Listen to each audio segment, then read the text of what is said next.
Welcome to Whistleblowers in partnership with Wix Trade Pro. Welcome to the bonus ball of Whistleblowers, the podcast. We've managed contractually to sign a late deal. Harry Redknapp, out the window of the car, has signed Joel Beya to come for 2 episodes, not just one. Joel, thanks for joining us again. Thank you Good very to much see for you. having me. And we've got remotely, because they both have other jobs, Mark Clattenburg and Ian Ladyman. Ian's in Madrid, Mark's in an undisclosed location. That's all I can say about that. But good to see you, gentlemen. You look really unhealthy, wherever you both are. I've got a surprise question for three of you, right? Because I really dropped the ball this week spectacularly, and it made me wonder if you've ever done this, right? So I got an email from my club, Hibs, saying you can buy tickets for the 20th of December against Dundee United, and it's really hard to get those away tickets. We take a big travelling support. It's one that I love to go to. My brother, I've got a big connection to Dundee. So straight on the website, clicked through the link, bought the tickets, then sent it to all of my mates that I go to the games with, saying, right, boys, Christmas do, we're all going to Dundee, we're going to have a big day out. One of them replied saying, you've bought tickets for Dundee United Motherwell. So in my haste to buy the tickets, I just clicked the link, gone through to the wrong bit, not checked it. So my football question to you, at the start of the bonus ball, is what's the biggest mistake you've made as a fan of your club? And I think buying tickets to Dundee United Motherwell when you've promised your son to take him to Dundee United Hibs is pretty bad. Whoa, what a question. What a question that is. Yeah. The biggest mistake. I mean, Ian, you could do this as a professional one, you know, if you wanted. Like, How long have you actually got? I heard a great story. I worked with Aaron Paul quite a bit, and I think he turned up at the wrong football ground. I've got one. To report on the wrong game. Go on, Joe. Go on, Joe. A few years ago, I don't know if you remember when Manchester United got to the final against Villarreal, was it? In the Europa League. Yeah. I was so confident that Arsenal were gonna make it to the final, so I booked flights and I practically got the ticket as well before the game. So I thought I was going to be watching Man United versus Arsenal in the Europa League final, but it ended up being Villarreal. So and I was in the Villarreal side, cheering them on. Fair play. So it was a good day. I got the clip. If you want the clip, we can put it in. It's actually hilarious. Brilliant. I mean, that's a great example of overconfidence, isn't it? But at least that was stress free. Just go watch the game without having the dog in the fight anymore. Yeah. Just watch the game without all this. Still spend the money though, innit? Yeah. You know what I mean? I know. Oh, man. I do know somebody who turned up at the wrong Cardiff stadium for a Wales game, some big Wales playoff game, and some big hitting journalists from London who'd not been to watch Wales for ages, and they were playing a World Cup qualifier or something, or playoff game. Just rocked up at the what was it still called, the Millennium? Just rocked up at the Millennium. Wondered why the streets of Cardiff were so quiet. It was taking place at the other place down the road. I don't think I've ever done that. You just might. I've actually got a lifetime ban from the Millennium Stadium. Well, that's good to know. Yeah. Stories. This is never true. cease to surprise This is true. me. So Wales played England, and this was the David Beckham, Sven Göran Eriksson era. Okay. And I'd gone on tour with a band, Goldie Luke and Chain. Yeah. Okay. Right. So they were from Newport, and they were really funny. They did some. I don't know if you remember their songs, but things like "Guns Don't Kill People, Rappers Do." Yeah. Anyway, we were on the tour bus before the game, and they're like, "What should we do at halftime?" Because they were the halftime entertainment. They were allowed to do 2 songs. And I said, why don't you dedicate Your Missus Is a Nutter to David Beckham and Your Mother's Got a Penis, their other song, to Sven Göran Eriksson? And they did it. And the Welsh FA gave everybody a lifetime ban from the ground. Oh, wow. But to be fair, when they did Your Missus Is a Nutter and dedicated to Beckham, he laughed. He was pissing himself laughing. Yeah. Gave them a thumbs up. Sven, however, didn't see the funny side. Gosh. But it was fun at the time, eh? It's interesting that, because Sven was always, I think I might have said this before, Sven, I remember when he was manager of Manchester City, and Sven lived in took out the presidential suite at the top floor of the Radisson Hotel in the middle of Manchester. It's where he lived. He was well known at the time. He didn't have a flat.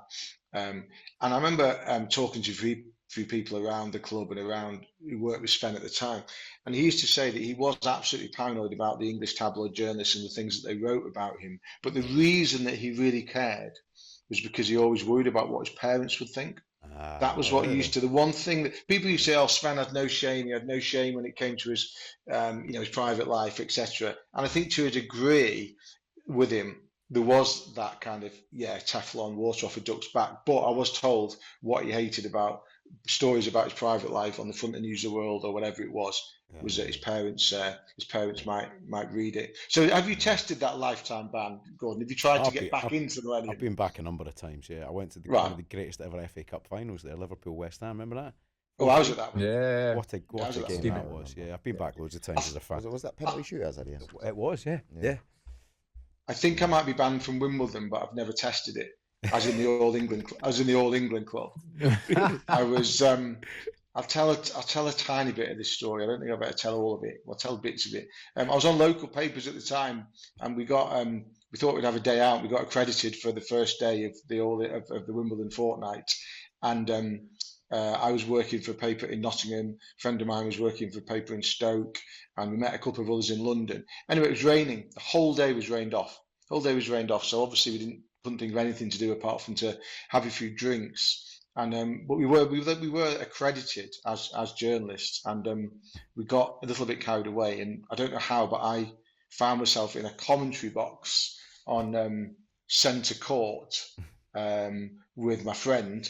And there's no play, it was raining. I remember sitting there looking out onto the empty centre court with the covers on. And we put the cans on, put the commentating things on. We flicked all the switches so it came kind of on air. And the two of us were just sitting there doing fake American style tennis commentary to each other, just to amuse each other. It was all going well until the door opened. There was a security guard standing there. And he just said, come on, lads, I think you've had your fun. Out you go. And that would have been the end of it. He was absolutely fine with it. That would have been the end of it, had I not then decided to make a run for it. Didn't have to make a run for it. I don't think anything bad was going to happen. I think he was just going to walk us out and tell us to maybe, go back to the Pims tent or whatever. Yeah. I panicked and made a run for it, and that was the end of it. There was a headlock involved. Oh, brilliant! There was a headlock involved, and next minute I found myself upside down on Wimbledon High Street with no accreditation. Who am I working with these two? That was my Wimbledon 1998 experience, and I've never tried to go back. Nothing to shake off the reputation of being badly behaved oiks, have we? Go on, Mark. No, I'm just saying, I'm working with two of yous that have both been banned, and my squeaky image that never ever get into trouble, So, right. You just don't talk about it. You're happy to keep your skeletons in the cupboard. Gordon and I are happy to open. Gordon and I are more than happy to open the door and let them all fall out. Correct. Just to remind you, you're in an undisclosed location, Mark. So what's your biggest football mistake? Well, I remember I was in Saudi and I was refereeing over there, and I came back. I was hoping to come back and watch a Newcastle match, and I'd planned come back, paid for the flights. I was going to go in and out because I knew I had to go back to work and referee, and booked the flights. And then just the day before I'm about to fly, I realised the game had got moved for TV, and I hadn't realised. And I thought, you know what? It was a free ticket, and I'm not buying the tickets again because they were going to cost us a fortune. I just blew them and just didn't go back because the game had got moved for TV. The game had got moved for TV. Yeah. Here, Joel, in the spirit of Joel and going to a game and trying to save some money, a mate of mine, Scotland fan, Scully, he decided to preempt the World Cup draw and rented a house in Hollywood for 3 weeks for the Tartan Army. And he messaged me and went, "It's all right. It's only a 45-hour drive to Miami." Oh my gosh! I know a couple of my Scottish mates have hired motorhomes, and they're just going to drive around because they were panicking about where they were going to be situated. Best way to do it. Incredible, man. Incredible. But the games, by the way, the games on that side of America are terrible. America were playing there, the host nation, they're playing there. But somebody posted, I think Mike Keegan, our sports news correspondent, wrote about it in his column. Have a look at the games that San Francisco have got. They're like the worst. San Francisco local authority are accusing FIFA of fixing it. They're accusing FIFA of fixing it. Seriously, the games are so bad. It's incredible. Right, boys. They'll still sell out. Down to business, right? This week, Alex is asking us a question. Joel, we're going to get to you first on this one. We've all seen plenty of football matches. Which club has the best pre-game song? I want to be biased here and say North London forever Arsenal. I do. No, I feel like, whatever. I feel like no, it's got to be Liverpool's. It's The got to weather be song. Liverpool's. No, it's got to be Liverpool's. I have to be honest with you. Like it is. We probably stole the vibe from them, didn't we? Really? Yeah. It's got to be. Yeah. Well, Arteta did that in the documentary, didn't he? Did he not play "You'll Never Walk Alone" while they were training really loud to get them used to the atmosphere? Yeah, on the He did, yeah. But he did something. He played the something they lost on the 4-0. training ground. He lost 4-0. Oh God. Yeah. So that's a fair shout, though. I mean, you can't really beat that. But Mark, one of Alex's questions about this is: did the music a club played before a game ever have an effect on you before you took control? Definitely. I think Joel's right. I think there's two that stick in my head. I love West Ham's as well, forever blowing bubbles, and the bubbles used to come out as you walk out. That was so iconic for me. But when you walked out, and it was something about night matches at Anfield. Yeah. It was a night matches. It wasn't daytime matches. The 12:30 matches were horrific, but the later kickoffs were incredible under the lights when You Never Walk Alone. And even me from Newcastle, me hairs on my neck would like come, and it would just like, it would shiver you. Even as a referee, you would stand there on the pitch and go, wow, wow, just before kickoff. And emotionally, you think, and the way the fans sang it passionately would like think, wow. Do you think there's also that kind of slight fear factor for me, I know it was, because you look and you go, these guys might beat us today. Like they're so together, whereas West Ham's is beautiful, but I never think they're going to beat us. So there's a difference. Yeah, no, it's an extra. Does give you an extra impetus. The one for me actually is Nottingham Forest and Mull Kintyre. Okay. Until you've actually experienced that's epic. It's so special. And Mark, you've been there as an employee of Mr Marinakis. That it is special, isn't it, Mull Kintyre? It's incredible, and what you feel is you know that it's sung by the local people. It's so passionate, It's like, because it's like, I think it's a working class club. The people are working class. They live and breathe and eat football, and when they sing it, it means something, and it's incredible when you do hear it. Especially, and I love when they just do it.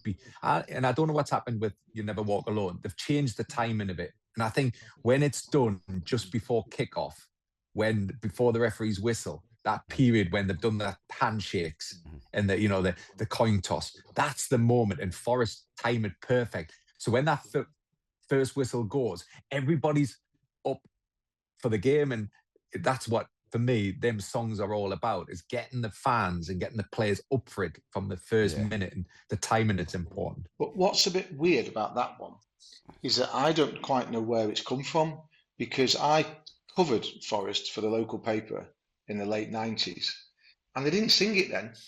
They didn't sing it. So I'd love to know when it started. Yeah, good point. But just because it's new, that doesn't mean there's anything wrong with it. But it is quite new, and I don't know when it started, and I should have looked it up, because it has to become you know the answer. I did this on the radio recently, and it's completely escaped me why. I can't remember. There's no connection, is there? Like Paul McCartney wrote the song, didn't he? And he's a Liverpool. Oh yeah, So it's a new one, just like the weather song, I call it at Arsenal, is a new one, and obviously You Never Walk Alone is tradition. You're right, Mark. The one at Forest, it really does work. The one I absolutely love, and you'll probably have to go and look it up. Although Mark, you may have refereed there. There's a song that they sing before Roma home games. It's called Inno Roma. It just means hymn of Rome.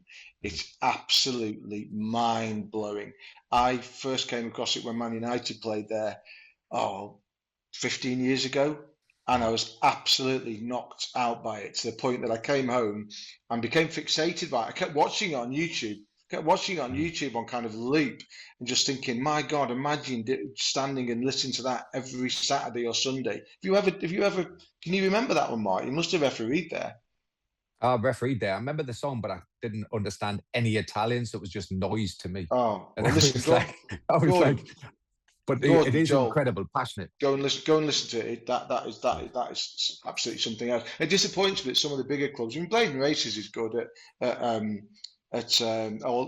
not Blade and Races. I mean, Local Hero is good at Newcastle. Newcastle. What disappointment! City haven't managed to nail it with Blue Moon. That kind of version of Blue Moon they do is a bit odd. And United haven't really nailed it particularly either. They have a version of things that they've done. They now do This Is the One. Stone Roses. They've done Take Me Home. To Old Trafford before. None of it really. Going back to what you were talking about, Mark, about putting the fear into the opposition. Those things haven't really worked for those two clubs. No, definitely not. And it's interesting because I think, you shouldn't change. I think once you've got one song, and I think it goes through generation. If you've got that one song, it carries it forward. I think if you're getting mixed songs, different times, like 1 year it's this, next 2 years it's this, it loses its moment. I think when you've got that one iconic song, when you've got that one iconic song, like Newcastle, for example, that one iconic song, that's it. That's what you remember. For example, Liverpool, that song, it's tradition. The thing with Arsenal, though, I have to say, I do take the mickey out of that song only because of the lyrics. It has worked, though, Joel, hasn't it, in terms of getting the atmosphere up at kickoff? It has worked. It really has. I think that's what was missing. I mean, that and some of the fans think we were missing ultras, which I just don't understand why we have ultras. I can't take them seriously. But besides that, I think the song itself has been was clever. Great success. Really. Was it Arteta's It was decision? Arteta's decision, I think, wasn't it, to bring it in? Wow, pretty sure. I didn't know that, if I'm honest with you. So, well, it's happened within his time. I know that. What do you think of the Tifo, Joel, before the Tottenham game? Thought that was extraordinary with the decision to put Sol Campbell at front and centre of that. I think I'm glad that the Tifo looks better than it did last season. That's for sure. First of all, but I think secondly, it's good banter. I saw that and I thought very, very clever indeed. So no complaints from me. As soon as that was unveiled before the derby, and so he was on it, Joe. Had a few of the modern players, didn't it? And Tony Adams was on it, and I think Thierry Henry was on it, and then right at the top was Sol Campbell, and I scooted to the back of the press box and found a couple of the Arsenal communication guys who are good guys and said to them, I said, come on, I said, whose decision was that? Sol Campbell on the day of the derby. And they were like, it was the fans. Nice banner, and it's good when you see it on TV as well. Like, it adds a bit of bite in it. So what was the one last year? What was the one last year that you referred to? It was just poor. It was I think we were playing against PSG, and it wasn't what was on it. It was just, I think it was just the Gunners logo, the cannon. But it was such a poor tifo. Like, it was so bad. We were getting hammered all over the internet for it. It just really looked weak, and obviously we lost that game as well. So I'm interested to see the fingerprints Ben Winston manages to put on Arsenal with stuff like that. I mean, he's one of the world's best when it comes to entertainment. So it'll be interesting to see. Have you noticed anything yet since he joined the board? No, nothing. Keep an eye on that. I think it could be quite interesting. Yeah, You've got the old Sunshine Elite thing going on, haven't you? Sir Alex Ferguson says it's the greatest football song, but that was quite late on that was adopted. Yeah. But only after. My problem with it is that it's used on the wrong occasions now. I think it should be reserved purely for semi-finals, finals, and derby wins. And just keep it at that. You can't tell fans when to sing a song. Yes, you can. That's nuts. No. Well, you have to play. You have to play the song. No, I think it's so. I think it removes the magic a little bit. The 21st of May, 2016, first time you won the Scottish Cup in 114 years. The problem with that is if you don't play it often. Yeah, exactly. The younger generation are not going to. I'm not alone in this, by the way. I'm not alone in this. A lot of the Joel, that's a very polite. That's a very polite way of saying. That's a very polite way of saying, Joel. If you only ever play it for semi-finals and finals, you'll never play it. Correct. Very good. You three glory hunting shite bags that you are. Well, you don't know who I support. I'm going to throw one back in. Leeds is brilliant. Marching on together. Leeds pre-match is very good. That's one Leeds of the is very good. Stadiums that I've never been. Oh, to. Elland Road is phenomenal. Elland Road. Yeah, phenomenal. Every year I go, I want to go, but then I think about the journey and I just think, I'll give this one. Hey, yeah. But the you know what, mate? The journey's okay because it's simply because I know it's a long way from where you live. I get that, but the stadium's right by the motorway. It's dead easy to get to. It's dead easy. Is it dead easy to leave once as you're well? there? Yeah, not if you're an away fan, no. Yeah. Yeah. Do you know? I don't know if I've told you this story before, but I've got a real affinity with Leeds. There's always been a massive Scottish connection, right? Okay. But when I was a wee boy, I played for a team called Kinross Colts, and our manager was from Oldham. and we were a decent little team, right? And there was an old guy who used to come and watch us, and his wife would often bring him in a wheelchair to watch the game. And the manager said, one day, boys, you'll really, really appreciate this guy watching you because he's a proper legend of football. And we were all like, it's just an old guy watching the football. Anyway, it was Don Revie. Oh, wow. So Don Revie spent the last years of his life in Kinross, where I grew up. And his son, Duncan, years later, was like, that was one of his greatest joys in his later life, was coming to watch the young lads playing at the local team. And Don Revie, there's a statue of him, isn't there, at Elland Road? And he was an incredible manager. And I just wish I'd understood and appreciated. Because we never used to go over and say hello or speak to him or anything. He was just an old guy. But what a special thing to have somebody that. What age were you? I would that would have been from about 11 to 15, and he was there all the time. You know, and his house was just overlooking the football pitches. And it's something quite comforting to think that in his later years, he could look out his window and watch people playing football. Watching me getting yellow carded.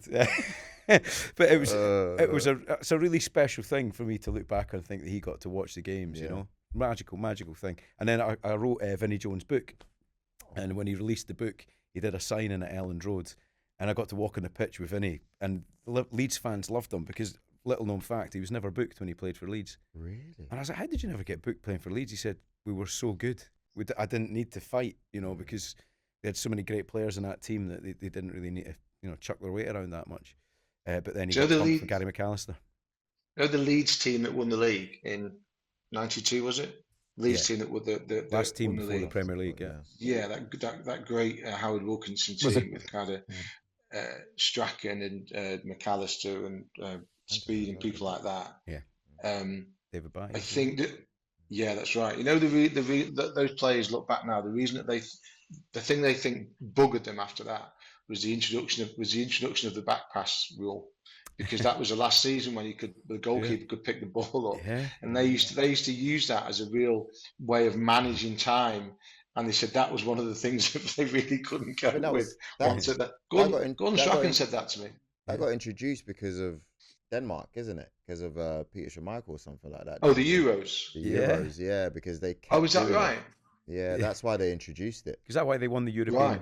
Well, yeah, it was a great way to waste time, wasn't it? They won the Euros. Well, that timing fits then, doesn't it? That timing fits. I don't know why I know that, because that's a great fact. That's way before I was. I say way before I was. Well, there's always a great pub debate. I don't know if you've been dragged into the pub debate about how many trophies would Liverpool have won if the back pass rule didn't exist. Yeah, but they had. Oh yeah. As well, so it's difficult for them.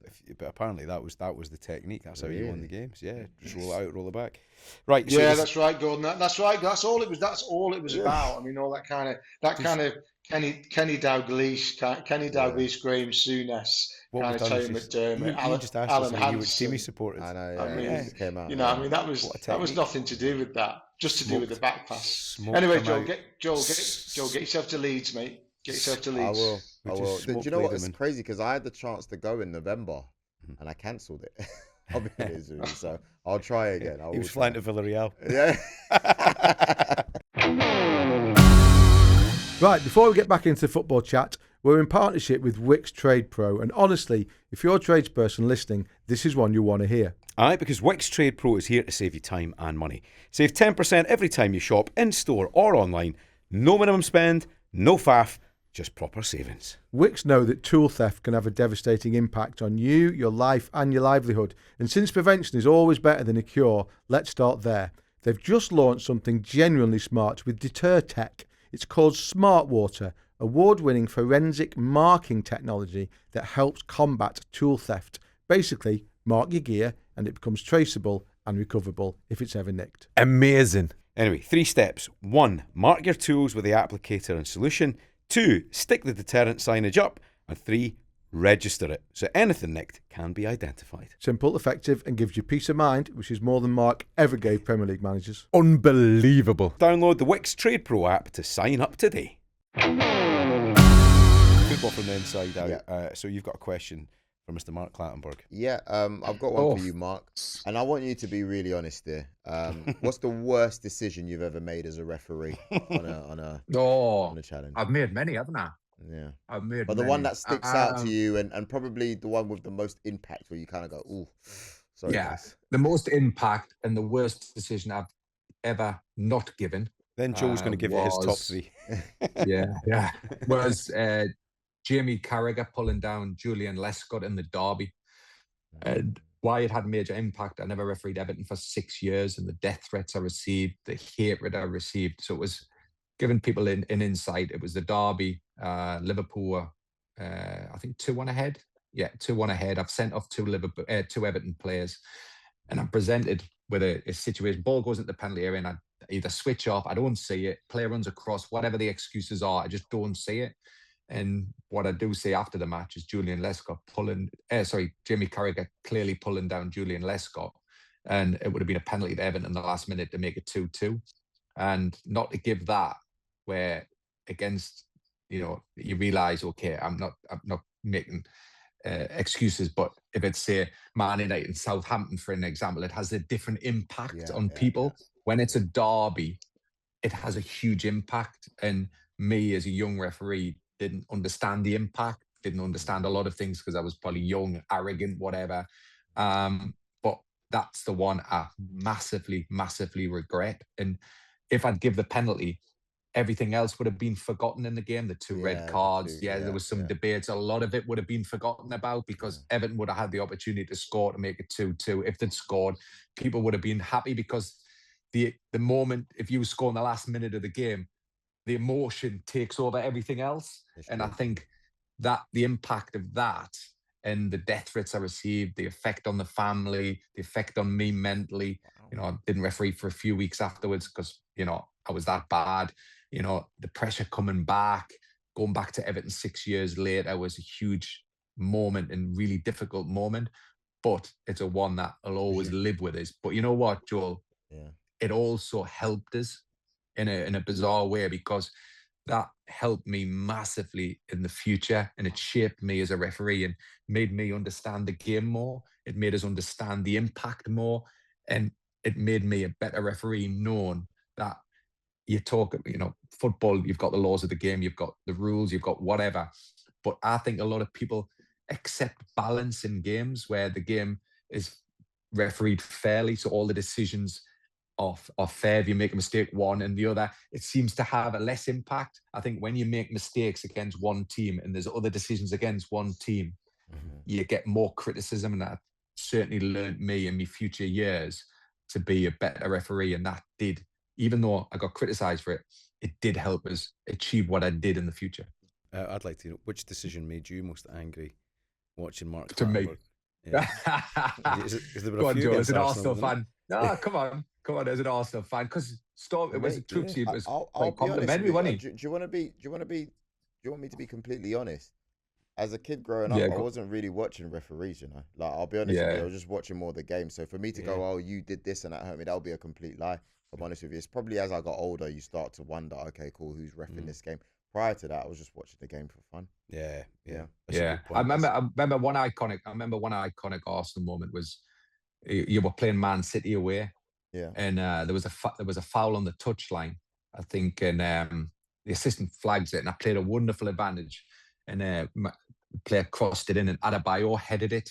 Okay. So it was like a great advantage. Adebayor heads it for City, and he runs all the way up the other end, celebrates in front of the. And all I saw when he goes to celebrate, I'm thinking, oh no, and there was chairs coming from. Yeah, I remember. I've So I seen thrown the all images. sorts at him. Everyone's pointing. Okay.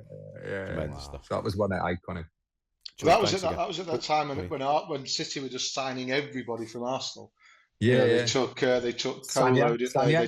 They took Gael Clichy, they took Sanya, they took Adebayor. They were trying to take Van Persie, Nasri. Obviously they'd already had. I know he's not from Arsenal. Vieira had ended up there as well, and it was just kind of mad, wasn't it? That kind of they were trying to use Arsenal as some kind of feeder club at the time.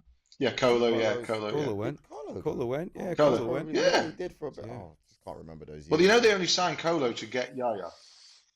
That was why they signed Colo. That's no by the way, no disrespect to Colo Toy, who's a fine defender, obviously on the spot. He's on the staff now. Listen, mate, that's probably one of the best moves I've ever seen done, because look what he ended up doing. He was unplayable. Yeah, absolutely brilliant. Yeah. Absolutely brilliant. Oh, Yaya Toure. Oh, yeah. Fabulous footballer. Yeah. Fabulous footballer. I wish I appreciated him more. Yeah, he's wonderful really footballer. Yeah, I don't think I appreciate him as much. you know what, Joe? When you're on the pitch with him, he just glided through the games. Yeah. He had that much. He never thought he was fast, but he was. It was Oh, bizarre. he was really just, fast. Really? you know. But I mean, what I'm saying is, you never saw He that. didn't look fast. Like that. Yeah. But he just glided through games, and he had that much strength. And he was probably the one that changed midfields, I thought, in the Premier League, where it was like the physical side of it came in more to match him, because people were like, you know, they were all ball players in midfield, and he was just, nobody could stop him at that point because there was no physical midfielders at that. Like, I'm talking, you know, to catch him, there was more ball players, and he was a machine. Mark, last question. Has there been a more dominant midfielder from the defensive end and the attacking end more than him?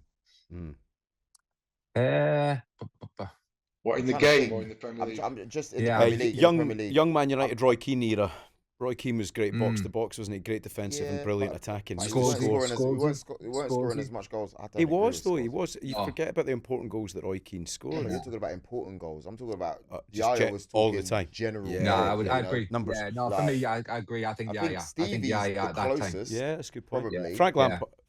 He weren't defensive. Defensive, But Frank wasn't defensive. No, Yeah. Frank wasn't defensive. But Yaya was defensively brilliant, but also great question. going forward. Yeah. And Yaya scored big goals for City. He scored the goal in the FA Cup semi-final against Man United. It was a massive breakthrough moment for City. They then beat Stoke in the final. I don't know if he scored that goal. He might have done. I can't remember. He scored a massive goal away at Newcastle when they were struggling to close out the first league title in 2012. Big moment player, Yaya Toure. Just a shame that he left City in such a stupid way. There's things he said about Pep, the way he allowed his agent to manipulate him in terms of that crap about the birthday cake. Goodness me, it was such a shame, because you know, he should be remembered as a Manchester City great, Yaya Toure. He absolutely should. He was absolutely pivotal to that first title win. Yeah. Tremendous stuff, boys. Brilliant job. Joe, once again, thanks for a double appearance. Clocking him up, our most regular guest appearance now. And he'll be back once again. Apart from Andy Dillon. No, and it's a different thing, different league. Mark Clattenburg, great to see you in your undisclosed location with your fancy artwork behind you. And Ian Ladyman will catch up again next week. Please email us, whistleblowers@dailymail.com with a question, and we'll catch you soon. Over to you, Mark. Thank you very much for watching Whistleblowers. Please subscribe to our YouTube channel. Remember, episodes every Thursday and Tuesday, and on a Sunday, you'll get our clip of the week.